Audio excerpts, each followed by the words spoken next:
Bonjour à tous et bienvenue dans la matinale de l'entrepreneur. Nous recevons ce matin Grégory Regoubi, fondateur de Plus que Pro. Bonjour Grégory. Bonjour. Alors Plus que Pro, c'est le site dont rêvent tous ceux qui ont déjà eu à faire des travaux chez eux et qui se sont retrouvés avec des gestions parfois compliquées, puisque Plus que Pro propose de noter les entrepreneurs avec qui on travaille, un peu comme sur Uber ou Airbnb finalement. Comment vous est venue l'idée ? C'est déjà un parcours de vie, c'est déjà la rencontre avec mon associé, mais c'est aussi la compréhension du consommateur. Le consommateur d'aujourd'hui, il est lassé, il est blasé de l'ensemble des promesses faites par les publicitaires au profit des entreprises. Il veut des preuves, il veut des faits. Le pas cher peut coûter très cher et il ne faut surtout pas oublier qu'il manque à peu près 750 € un foyer moyen traditionnel pour vivre confortablement. Donc il est évident que dans ces conditions, se tromper de chauffagiste ou se tromper d'expert comptable, puisque nous ne nous limitons pas au domaine de l'habitat ou à la concession automobile ou à l'assurance, c'est absolument impensable pour le consommateur d'aujourd'hui. Et c'est effectivement un phénomène de société. Alors c'est vrai que vous n'êtes effectivement pas limité à l'habitat. Moi je prenais l'exemple de l'habitat parce que c'est là où on peut avoir les mauvaises surprises les plus chères, entre guillemets, ou en tout cas celles qui durent le plus longtemps. Donc en fait on se connecte sur Plus que Pro, oui, et on peut en fait noter tout simplement les gens avec qui on a travaillé, les entreprises avec qui on a travaillé et dire si ça s'est bien passé ou non. Exactement. Déjà, si vous êtes consommateur, la première chose que vous pouvez faire, c'est sélectionner la bonne entreprise. Nous, on recense les meilleures entreprises de France, on les sélectionne sur une solvabilité financière, sur une antériorité, sur un amour du travail bien fait, puisque évidemment l'entreprise qui accepte d'être notée et d'envoyer un questionnaire de satisfaction à son client accepte ce retour. D'accord, donc l'entreprise, il y a une acceptation de la part de l'entreprise. Il y a même une volonté. Une volonté effectivement d'avoir ce retour client. Et de mettre effectivement la transparence au cœur de son entreprise. Le fait de rentrer dans la monnaie du 21e siècle, à savoir la preuve, est un levier important pour l'entreprise et pour son développement parce qu'il comprend le consommateur. Il y a une fracture aujourd'hui entre ce que le consommateur veut et ce que le dirigeant comprend. Souvent, le dirigeant dit je fonctionne comme ça depuis 20 ans, je ne vois pas pourquoi je changerais. Sauf que le consommateur d'aujourd'hui, il a vu le passage du franc à l'euro, il a vu effectivement les difficultés qui sont les siennes et il dit j'ai plus les moyens de me tromper et j'ai plus les moyens d'écouter n'importe quelle promesse parce que dans l'absolu, les promesses n'engagent que ceux qui les écoutent.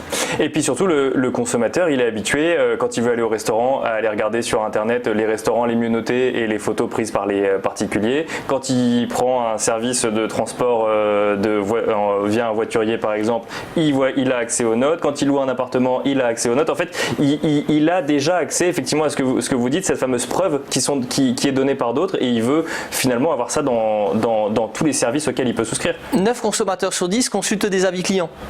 Donc aujourd'hui, comment concevoir quand on est un consommateur qu'une entreprise refuse de communiquer sur sa satisfaction? À l'équivalence d'un enfant, est-ce que vous avez déjà vu un enfant ayant un bon bulletin qui refuse de le montrer à ses parents?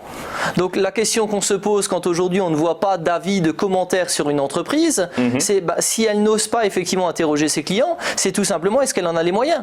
Est-ce que le travail est suffisamment bien réalisé? Est-ce que les clients sont présents? Ou est-ce que tout simplement cette entreprise n'a peut-être pas de clients ou pas suffisamment pour que cette entreprise puisse se permettre de rentrer dans un monde de preuves? Donc aujourd'hui, ça crée une suspicion immédiate quand le consommateur ne retrouve pas un nombre d'avis conséquent, régulier, frais, parce que bien évidemment, la data doit être la plus fraîche possible. On ne veut pas se renseigner sur un avis qui date d'il y a 1 an ou d'il y a 6 mois. On veut effectivement le savoir-faire de l'entreprise à l'instant T. Et alors ça c'est pour du coup on parlait des entrepreneurs, vous avez parlé de l'assurance. Est-ce que vous pouvez nous redonner un petit peu tous les secteurs sur lesquels vous intervenez aujourd'hui? Nous on est concentré sur les achats anxiogènes, ce que l'on considère être des achats engageants.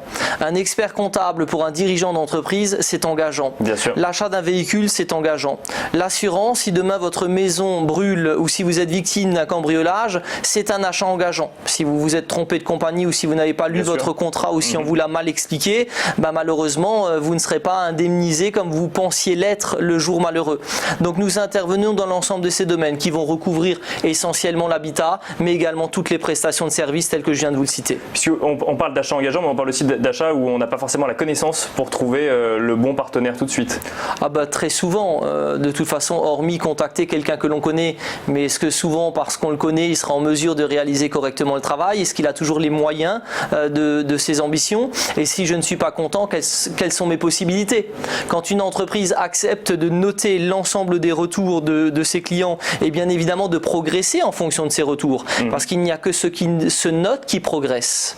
Ça veut dire que l'entreprise ne prend pas en compte les remontées de ses clients. Parce que si elle le prenait en compte, elle accepterait de rentrer dans un système d'authenticité et de preuve. Quel est l'inconvénient pour une entreprise aujourd'hui de jouer la carte de la transparence quand elle travaille bien? Et alors, du coup, ces entreprises, vous échangez avec elles, est-ce qu'elles comprennent ce discours et est-ce qu'elles acceptent de se prêter au jeu facilement? Les meilleurs, sans aucun doute, parce que justement, ils n'ont aucune crainte.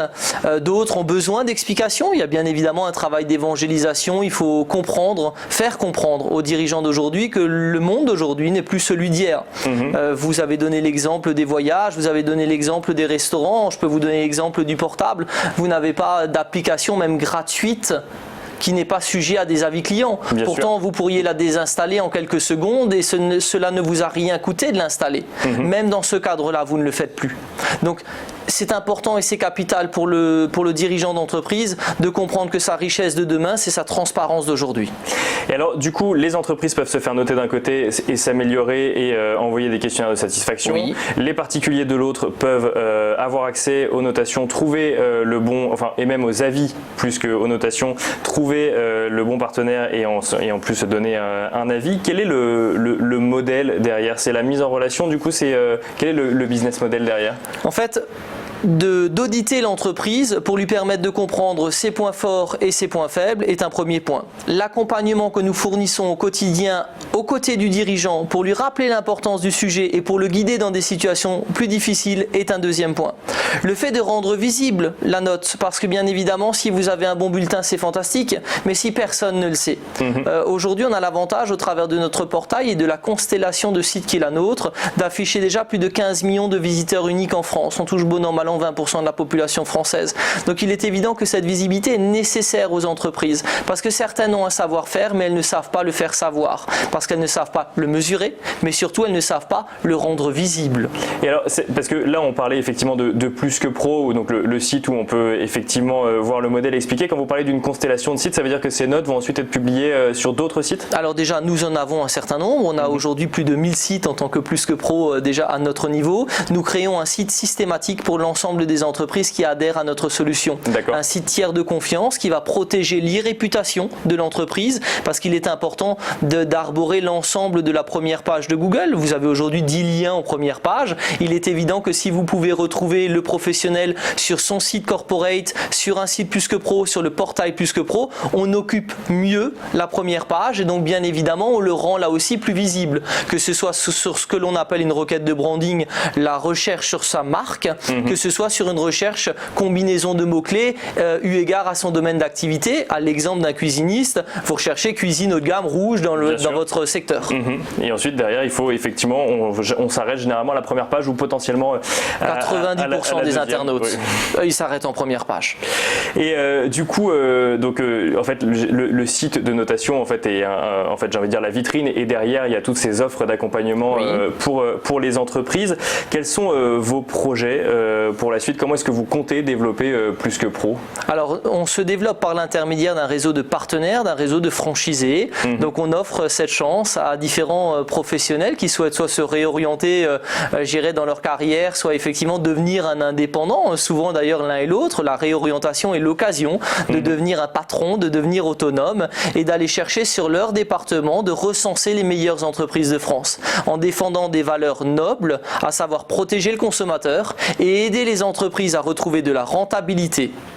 Et alors concrètement, quand on veut devenir franchisé, comment ça se passe? Ça veut dire qu'on ne va pas avoir un site différent sur sa région, ce sera sur le même site, mais simplement ce sera le dialogue avec les entreprises locales? Si on est franchisé, on appartient entre guillemets, on défend les couleurs de Plus que Pro, donc la marque nous appartient et appartient aux partenaires, nous ne formons qu'un au profit de cette noble cause, comme je le citais tout à l'heure. Donc sa mission sera d'aller à la rencontre des entreprises pour leur permettre de mieux comprendre les consommateurs. Donc un morceau de ce que l'on s'est dit ce matin va être dit en face d'un dirigeant d'entreprise qui va dire les affaires sont difficiles, c'est la crise. Non, la crise est marquée par un début et une fin. C'est plus une crise, c'est une mutation, c'est un changement et il faut le comprendre.